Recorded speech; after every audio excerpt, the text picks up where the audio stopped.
Ce lundi 30 octobre, Louane Emera a accepté de se livrer sur la fin de vie de sa mère, atteinte d'un cancer. Pour le podcast Belle et Rose, l'association dont elle est la marraine, la chanteuse était très émue en évoquant les derniers instants. Révélée par The Voice, Louane Emera a fait du chemin. À l'affiche actuellement de Marie-Line et son juge, où elle donne la réplique à Michel Blanc, la jeune artiste a su prouver son talent dans les deux domaines artistiques que sont le cinéma et la musique. La jeune femme de 26 ans est aussi très prise dans sa vie personnelle, en étant notamment la maman d'une petite Esmé, née en mars 2020. C'est aussi pour sa fille de 3 ans, qu'elle a décidé de devenir la marraine de l'association Belle et Rose, qui contribue à la lutte contre le cancer du sein. La maladie est un sujet qui la touche de près, elle qui a perdu ses 2 parents à quelques mois d'intervalle. J'ai perdu ma mère d'un cancer, c'est un sujet qui me touche, admet-elle ce mardi 30 octobre, dans le podcast de l'association. C'est hyper important de se faire dépister, rappelle très justement l'artiste. Et c'est le message qu'elle aimerait passer aussi à sa fille. La famille est particulièrement importante pour Louane Emera, elle qui est issue d'une fratrie de 4 sœurs et un frère issu d'une famille recomposée. La perte de ses parents, courtiers en assurance, a dû la souder d'autant plus à ces derniers.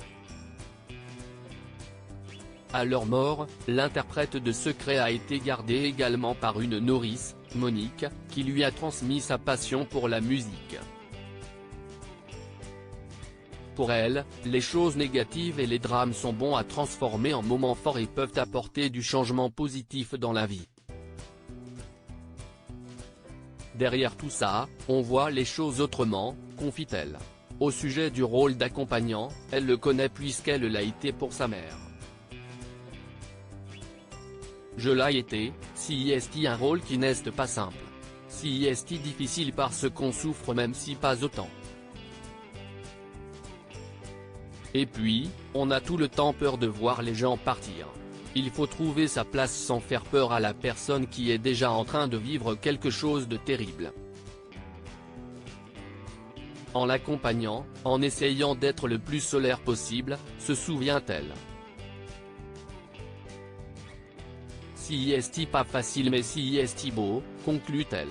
Cette plainte n'est pas légitime et pourrait blesser la personne qui vit son cancer, rapporte Louane de son expérience. Elle rappelle ainsi l'importance pour l'accompagnant de partager sa douleur et la difficulté chez un professionnel, un psy notamment. Moi, j'ai pas connu la bonne phase de l'après-cancer, déclare-t-elle, faisant écho à la mort de sa mère. Viendra après tout ce parcours, parfois si douloureux, le succès, d'abord avec The Voice, ensuite avec la famille Bélier. Elle rappelle aussi les années de psy qui suivent après de telles étapes. Déjà pour Télé 7 jours, Louane avait accepté d'aborder son deuil. J'ai franchi une étape. Il y a quelques années, je ne voulais pas en parler, car c'était hyper viol, par moments. Des journalistes me demandaient, qu'est-ce que ça vous a fait de perdre vos parents? J'étais totalement halluciné. Bien sûr que c'est douloureux, de perdre ses parents. Aujourd'hui, j'ai appris à vivre avec, j'ai grandi avec ça. Une blessure qui ne guérira jamais vraiment.